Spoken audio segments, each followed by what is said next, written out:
Las decisiones energéticas que definen el futuro no se toman en laboratorios, se toman en espacios donde converge la política, instituciones, intereses económicos.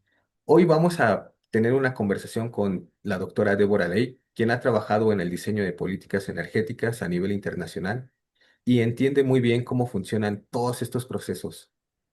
Para empezar, me gustaría que la doctora nos cuente quién es, cómo se define. Y bueno, pues muchas buenas tardes y muchas gracias por este espacio y tiempo. Pues soy ingeniera electromecánica, también soy geógrafa y científica de cambio climático, sobre todo de adaptación. Me siento muy orgullosa de poder entrevistarle el día de hoy. Me gustaría que nos cuente un poco de cómo es que empezó a dedicarse a estos temas. Bueno, hay dos cosas. Una es de que mi papá trabajó mucho en energías renovables. Bueno, en energía primero con el diseño y la construcción de la planta nuclear de Laguna Verde. Y luego él fue el que diseñó y construyó la primera planta eólica en México de la Venta uno en La Ventosa, en Juchitán. Y también se dedicó a hidroeléctricas pequeñas, de tamaño comunitario, micro, pequeño, mini, micro y pequeñas, en Chiapas, en la selva lacandona. Entonces, desde temprana edad ya sabía yo de estas dificultades de las comunidades que no tienen energía. Y por otro lado, desde chiquita siempre me gustaron las caricaturas del coyote y el correcaminos, el Willy Coyote, y cómo llegaba a su cueva y hacía sus diseños y sus cálculos, y me gustaba eso. Y entonces también por eso quise estudiar ingeniería. ¡Wow! ¡Qué interesante! Y más adelante en su formación, después tengo en voz y cambió su forma de pensar antes y después del doctorado. Bueno, creo que me voy a ir un paso atrás de que yo había hecho mi pasantía de la universidad en lo que en aquel entonces era la Comisión Nacional para el Ahorro de Energía, que hoy en día es la CONUE, en el departamento primero de cogeneración y luego de energías renovables. Entonces tuve ese mayor acercamiento, y ya luego cuando empecé a trabajar en Sandia National Laboratories, que es el Departamento de Energía de Estados Unidos, pude realmente ejecutar programas de electrificación rural entre México, bueno, eran México y Centroamérica. Y si bien hay mucha necesidad y aprendimos mucho, y bueno, yo sobre todo aprendí cuáles son los diferentes elementos de ingeniería que están involucrados en la electrificación rural. Lo que veíamos muy seguido, de hecho, cada año, es de que llegan muchas tormentas, no necesariamente huracanes, y siempre hay un grado de destrucción. Y entonces reconstruyes y al año que entra parte de lo reconstruido, si no es de que todo, se vuelve a destruir. Y entonces es un ciclo que no se llega a romper. No necesariamente era que los sistemas de energía renovable que pusiéramos fueran los dañados, pero aunque estos sistemas de energía no fueran dañados, la población sigue siendo vulnerable y está perjudicada de alguna forma. Entonces fue cuando me interesé más en el tema de adaptación al cambio climático y cómo se puede trabajar con estas comunidades, no nada más en lo que es la reducción de riesgos y de desastres, sino ya en una mejor planificación que es la em, adaptación. Entonces, por eso hice mi doctorado en Oxford, aunque la otra curiosidad, bueno, que sigue siendo curiosidad para mí, es de que cuando hay puestos abiertos sobre cambio climático, normalmente los puestos van más bueno, obviamente personas que tengan un grado en medio ambiente, cambio climático, etcétera, o economistas, pero casi nunca ingenieros. Entonces, básicamente con una licenciatura y una maestría en ingeniería, pues no cumplía con ese perfil académico. ¡Wow! ¡Qué interesante cómo fue que empezaron estas inquietudes! Y sobre esas experiencias que ha tenido en las comunidades rurales, ¿qué aprendió de ahí? ¿Qué elementos nos puede compartir? ¿Qué problemáticas tienen? ¿Y qué fue lo que usted ha visto para mitigar o que se adapten ante estas dificultades. No, más que nada, lo que vi es de que el vínculo más débil cuando hablas de la sostenibilidad de un proyecto es un tema más social, cultural, institucional, porque la tecnología está, cuando hablas de, por ejemplo, los paneles solares y cuáles son los mejores para diferentes climas o para diferentes aplicaciones, ¿no? O sea, toda la tecnología de inversores de baterías, por ejemplo, se ha mejorado. Pero hay también esa pregunta de cómo se adopta y cómo se debe de mantener, cómo son las gobernanzas a distintos niveles o las dinámicas entre comunidades.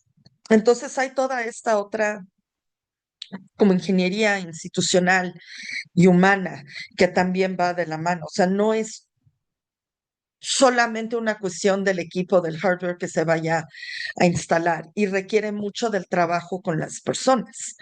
Entonces, cuando tú estás en la universidad y estás haciendo, por ejemplo, tus cálculos y diseños, esa realmente está bien y es un tema, o sea, sobre el que ya se tiene confianza. O sea, hay confianza en la tecnología si quieres solar o diferentes modalidades de pequeñas hidroeléctricas.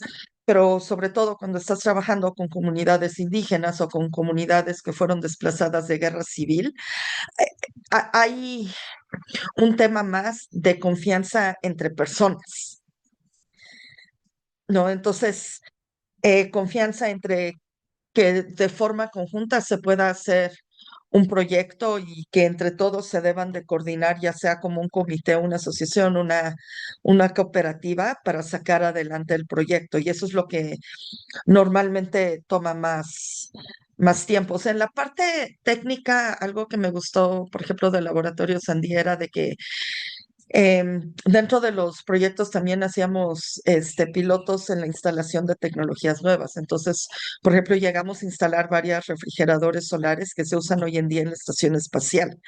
Pero era, o sea, cómo pueden funcionar en campo con paneles solares bajo diferentes tipos de clima y más que nada cuáles eran los usos que le da la población, que puede ser desde, por ejemplo, en tus tiendas para bebidas, cervezas, carnes, puede ser también para hospitales, para diferentes tipos de medicamentos. O hubo una comunidad pesquera donde cada día tenían que vender lo que pescaban porque no había refrigeración. Y entonces parte del proyecto era de que se capacitó al grupo de mujeres para que hicieran salchichas de pescado, que luego podían conservar en las refrigeradoras, mientras entonces los hombres salían cada mañana desde temprano a pescar y las mujeres se dedicaron a hacer estas salchichas, ¿no? Entonces luego llegas a tener estos casos de éxito, que por ejemplo en esta comunidad llega una señora que ya era abuela y nos llega a decir que gracias a las ganancias de los primeros 6 meses o 4 meses del proyecto se pudo comprar su primer par de zapatos.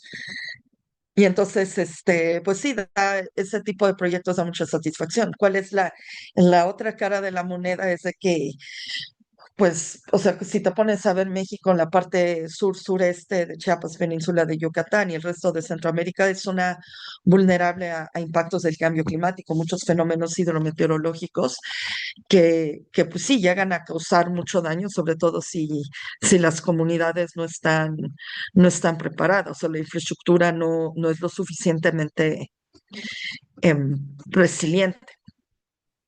Y ahora, a la luz de esta trayectoria y de esta experiencia, si hiciéramos un recuento, ¿qué errores o qué decisiones usted piensa que podrían ser distintas al inicio de su carrera? No, creo que ningún cambio, porque yo realmente, o sea, me gusta la ingeniería. O sea, esa cuestión de pensar en sistemas, esa visión que te da la ingeniería, me gusta, la he adoptado y eso no lo cambiaría. De hecho, yo me había visto haciendo más bien un doctorado en ingeniería, pero sí quería estudiar más el tema de cambio climático, por lo que estudié geografía. Y de eso tampoco me arrepiento. ¿Y usted en esta trayectoria ha liderado equipos internacionales en la CEPAL, en el IPCC, en el IPS? ¿Qué significa liderar estos equipos de alto impacto con tomadores de decisiones, que se enfrentan con tomadores de decisiones que tienen un impacto en la política global? ¿Cómo se trabaja ahí y qué ha aprendido de esos procesos? Bueno, voy a empezar por decir que ha sido muy satisfactorio. He aprendido mucho de estos equipos. Mis equipos han tenido muy buenos profesionales. Y, o sea, ya sea tanto cuando trabajaba en Sandía o en Cepal o en los equipos de autores que me ha tocado liderar. Y creo que algo fundamental es poder entender los diferentes puntos de vista y las diferentes contribuciones de todos, tomando en cuenta que pues, son equipos internacionales. Hay culturas diferentes, formas de trabajar diferentes y siempre es importante mantener eso en vista, al igual que el respeto a todas las opiniones, aún estemos todos de acuerdo o no. Entonces es ese balance de que todos tengan esa voz y todos puedan tener esa capacidad de proporcionar información, de brindar algo al, al equipo, ¿no? Creo que algo en lo que sí me apego mucho dentro del IPCC es esa em, parte de qué es lo que dice la ciencia y qué tan apegados estamos a la ciencia y siempre estar alineados con la mejor ciencia. Y ahí, como sabes, en temas de cambio climático, pues sí lo proporciona el IPCC. Ese es un tema muy interesante y ahí me pregunto cómo se gestionan esas, em, esos resultados científicos junto con la presión política o esas fricciones que pueden ocurrir entre lo que dice la ciencia y la política. Bueno, en el caso del IPCC, como sabes, el equipo de autores eh, que forma cada capítulo elabora los capítulos. Cada capítulo tiene un resumen ejecutivo del cual se deriva un resumen técnico y al final un documento que se llama Summary for Policymakers, que es el resumen para tomadores de decisiones y ese es un documento que se aprueba línea por línea con todos los países miembros. Es un proceso que no solo sigue el IPCC, sino también el IPES, que la plataforma intergubernamental de biodiversidad y servicios ecosistémicos, igual que también diferentes reportes internacionales como el Global Environmental Outlook de UNEP. Entonces, creo que todos estos ejercicios son valiosos. Ciertamente los reportes llegan a salir más fortalecidos con los diferentes insumos que proporcionan los países. Sin embargo, siempre suelen salir preguntas y como son análisis científicos, siempre hay que ver qué es lo que dice la ciencia, porque no son documentos políticos. Entonces, si bien son documentos que ayudan a la generación de la política, no dictan qué tiene que decir las diferentes políticas, pero siempre vemos por dónde está la evidencia más, científica más robusta para eh, sacar las conclusiones que tienen estos diferentes reportes. Entonces, al final, lo que se generan son diálogos muy interesantes, viendo, por ejemplo, las realidades que hay en un país versus lo que también se tiene en el reporte, pero eso también marca cuáles son las diferencias contextuales que hay en diferentes partes del mundo, que de ahí deriva otra vez la importancia de tener estos equipos multidisciplinarios y multiculturales, pero también ayuda a resaltar dónde están esos vacíos de información. Digo, si nos ponemos a ver, por ejemplo, en Centroamérica, hay muchos vacíos de información, entonces muchos resultados que salen sobre Centroamérica te van a venir con una baja o mediana nivel de confiabilidad. No significa que ese impacto, ese resultado no exista, sino que realmente no hay mucha evidencia que se puede traducir en, por ejemplo, muchas publicaciones. Entonces, al final, si bien es como para em, política y tomadores de decisiones, es importante tomar en cuenta y reflexionar que este es un trabajo conjunto también donde entra el sector académico, donde entran personas, por ejemplo, de ONGs que implementan proyectos y que pueden brindar la evidencia de eh, cómo se genera, o sea, el resultado de los proyectos que implementan, o cómo han funcionado o cómo no han funcionado y por qué. ¿Qué consejo le daría a los jóvenes que quieran dedicarse a estos temas o que quieran emular una trayectoria de vida como la suya? Que bueno, si estamos hablando, por ejemplo, del tema de cambio climático, uno de los hallazgos más importantes del reporte especial de calentamiento global a 1,5 grados es de que llegar a 1,5 grados requiere una acción colectiva en la que todos participamos. No es solamente de científicos o de políticos o de tomadores de decisiones, es todos como ciudadanos, independientemente de, por ejemplo, yo ser científica. Y entonces ese papel es muy importante porque se están abriendo muchos espacios ahorita, por ejemplo, para juventud y niñez, para personas con discapacidad. Eh, es importante tener la voz y la participación de todos. Y cuando hablamos, por ejemplo, de uno de los resultados del grupo de trabajo 2 del sexto ciclo de desarrollo resiliente al clima, también resalta la importancia de la participación de todos y en diferentes espacios de encuentro, lo que le llamamos los arenas of engagement.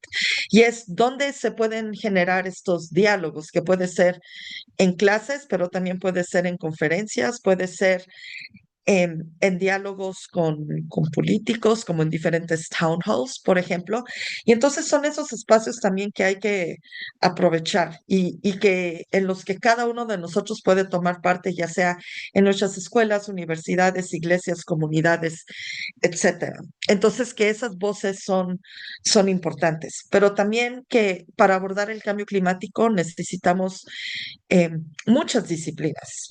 De hecho, y eso también lo hemos estado viendo, ya sea abordando cuestiones sociales, culturales, por ejemplo, de mayor inclusión de pueblos indígenas, pero también de temas científicos como de climatología o de qué es la información que tenemos, que necesitamos para ver, o sea, cuáles van a ser los impactos diferenciados al cambio climático por distintas amenazas, grupos poblacionales, cuáles son las mejores formas de obtener información, mejorar data, mejorar ciencia y métrica, por ejemplo. Entonces, es importante tomar en cuenta que hay esta parte de multidisciplinariedad es importante.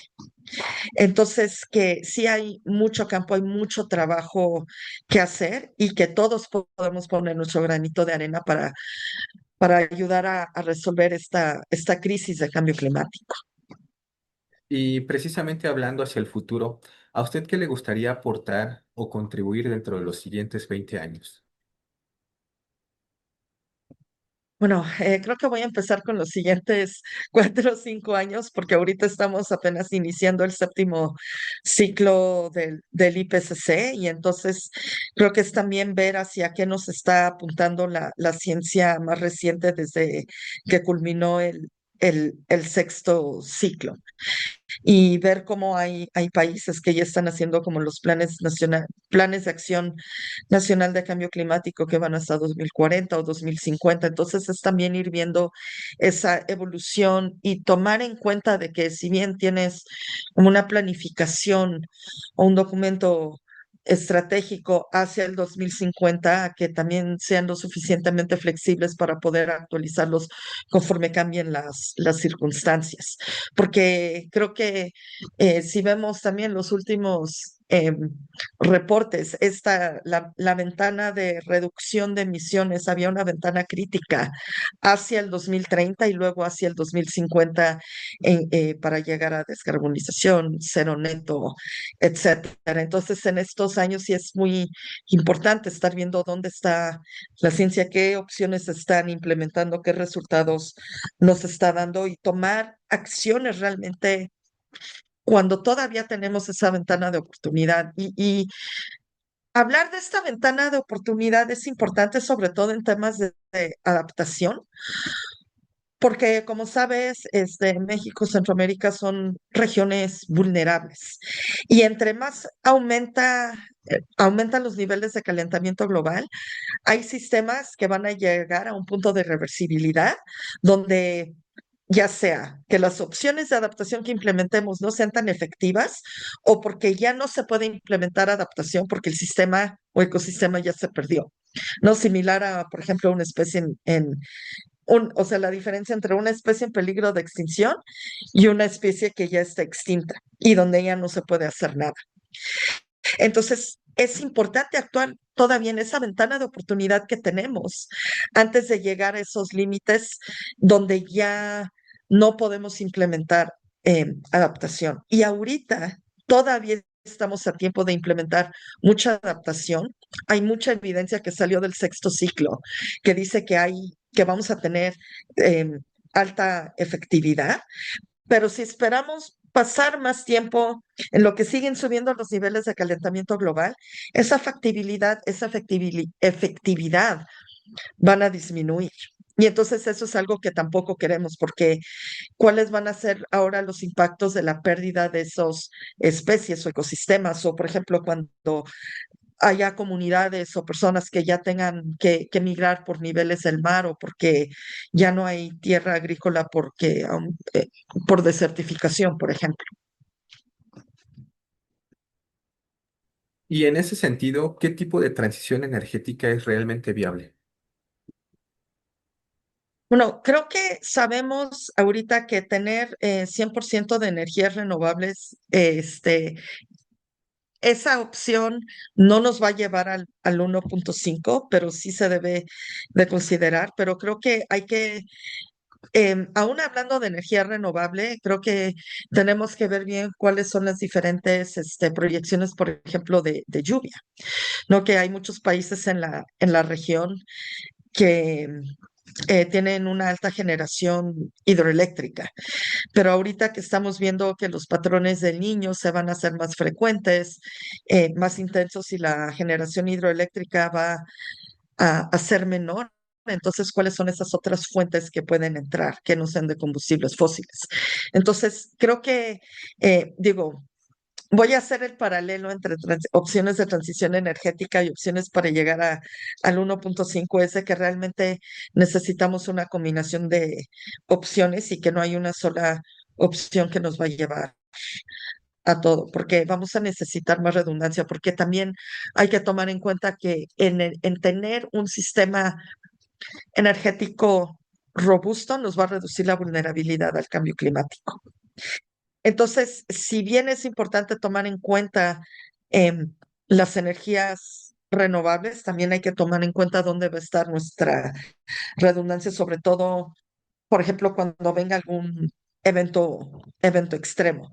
Y que también la transición energética no es solamente sobre generación, sino también en los sistemas de transmisión y distribución.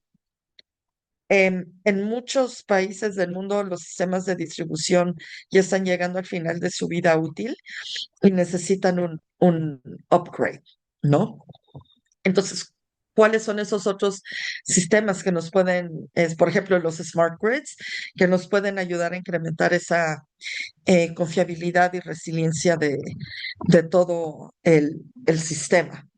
Y bueno, tú sabes que ahorita ya en unas semanas en Santa Marta en Colombia va a haber una conferencia sobre esta transición justa y qué significa después de que no se pudo llegar a un acuerdo sobre este tema en la COP, en las negociaciones de cambio climático en Brasil en noviembre del año pasado. Entonces sí, bueno, va a ser muy interesante ver qué sale de esa conferencia y a qué acuerdos se pueden llegar conjuntamente. Sí, sin duda. Esta conversación ha sido muy interesante y ha dejado varias cosas en claro. Y una de ellas es que el problema del sistema energético no es la falta de tecnología ni de recursos. Quizás tiene que ver un poco más la alineación de las instituciones, los incentivos, el financiamiento, decisiones políticas, la realidad física. Y todo esto convive dentro de una misma arquitectura. Y eso explica por qué estas decisiones, aunque tengan buenas intenciones, tal vez no están produciendo los resultados esperados. Me gustaría preguntarte si tienes algo más que agregar el día de hoy para esta conversación. Bueno, solo agregaría que cuando hablamos de transición energética, nuevamente que no es nada más el hardware y toda la infraestructura física, como tú bien mencionas, dónde están las instituciones, pero también dónde están las personas, ¿no? De que, por ejemplo, todas las comunidades que todavía no están electrificadas. Y todas las comunidades que están, por ejemplo, en zonas vulnerables, que no tienen servicio, o aun cuando queremos ampliar redes de transmisión o distribución, pero hay áreas protegidas o también hay áreas de alto riesgo. Entonces, esa parte también hay que tomarla en cuenta para no entrar en conflicto con, por ejemplo, poblaciones indígenas, otras comunidades locales. Entonces, tampoco perder em, en la mente a quiénes son esos usuarios y dónde están también todas las necesidades. Gracias. No, pues ha sido un honor y un placer platicar contigo el día de hoy, Débora. Muchas gracias por tu tiempo y bueno, estamos pendientes para una próxima conversación. Muchas gracias. Muchas gracias a ti.